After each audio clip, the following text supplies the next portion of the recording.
শরীফ ওসমান বিন হাদি, তার বিবির কথা শুনলে আশ্চর্য হয়ে যাবেন। তার স্ত্রী, এই যে মিডিয়াতে এত ছবি এত ভিডিও, তার বিবিকে দেখা যায় নাই। তার বিবি তার মৃত লাশটা দেখতে গিয়েছে হসপিটালে, সেখানেও পর্দার ব্যবস্থা করা হয়েছে। বলা হয়েছে তার বিবি আসতেছে, কোনো সাংবাদিক ছবি তুলতে পারবেন না। এবং তিনি যতক্ষণ হেঁটেছে একটা পর্দা তার সঙ্গে সঙ্গে ঠেলে নিয়ে গেছে। এটার নাম ইসলাম। কথা বলেন ঠিক কি না?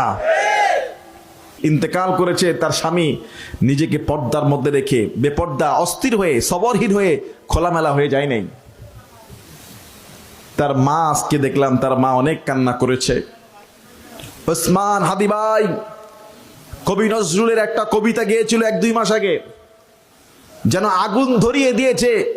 সবাই বলেছে যে কবি নজরুলের কবিতা তার কণ্ঠের মনে মানানসই হয়েছে, যেন আরেক বিদ্রোহী বাংলার যুবক আজকে ঠিকই তিনি বিদ্রোহী কবি নজরুল ইসলামের সেই ঢাকা বিশ্ববিদ্যালয়ের কবরে তার পাশে শুয়েছেন।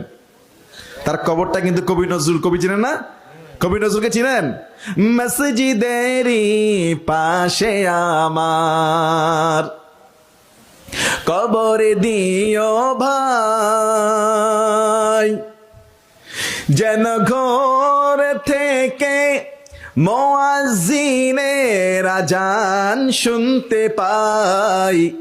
আমার ঘরের পাশ দিয়ে ভাই নামাজিরা যাবে,